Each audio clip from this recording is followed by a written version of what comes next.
2000 సంవత్సరాల్లో భారతదేశానికి యేసు ప్రభుల వారు రాలేదు. ఆయన శిష్యుడైన తోమా వచ్చాడు. తోమతోని మాకు పని లేదు. 52 తోమతోని పని లేదు.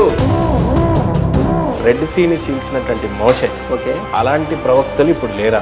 ఇప్పుడు వచ్చినటువంటి జాన్ పాల్ దొంగ, బ్రదర్ సతీష్ దొంగ, విజయ్ రెడ్డి దొంగ.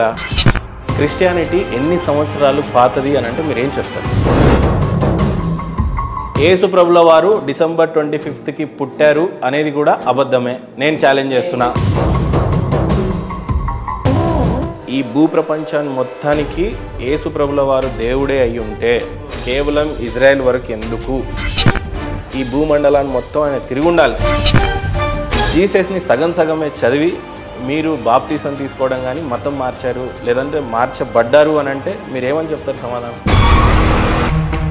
అసలు సిలువకి దేవుడికి సంబంధం ఏంటి? ఆ సిలువకి అర్థం ఏంటి? అసలు యేసు ప్రభుల వారు ఈ భూమిని నాశనం చేస్తున్నాను, ప్రళయం వస్తుంది, ఈ ప్రళయంలో మీ కుటుంబాన్ని కాపాడుకో, నువ్వు ఒక్కడివే మంచోడు, మిగతా వాళ్ళంతా కూడా ఆ ప్రవర్తన ఉందా లేదా? బైబుల్ 7000 years బ్యాక్ జరుగుతున్న ఇండస్ వ్యాలీ కానీ, ఈజిప్ట్ యొక్క చరిత్ర కానీ, హరప్ప మొహంజోదరో కానీ మీరు మిస్ అయ్యారు. వీళ్ళ గురించి ఒక పక్క మీరు చెప్తుంది ఏంటి?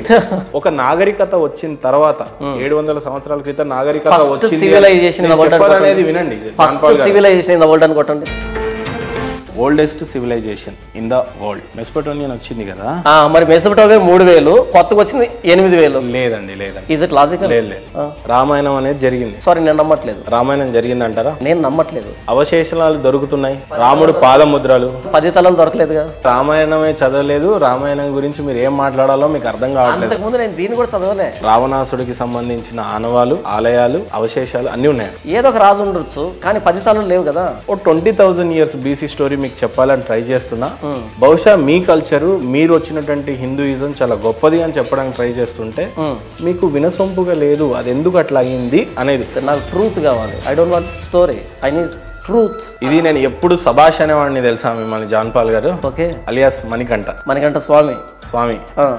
మీరు ఒక బైబుల్ని చదివారు కానీ, ఒక గీతని కానీ, ఒక మహాభారతాన్ని కానీ, శ్లోకాలు కానీ, లేకపోతే హిందూ ఇతిహాసాల గురించి కానీ, ఒక 20,000 సంవత్సరాల ఉన్న హిస్టరీని కూడా నేను నమ్మను.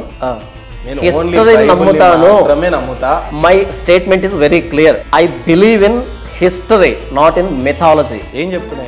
హిస్టరీ అన్నది అది ప్రూవన్ ఫ్యాక్ట్, అది దాన్ని నమ్ముతాను నేను. కానీ మిథాలజీ నమ్మను నేను. బైబుల్లో వ్రాయబడిన ప్రతి మాట చారిత్రాత్మకం.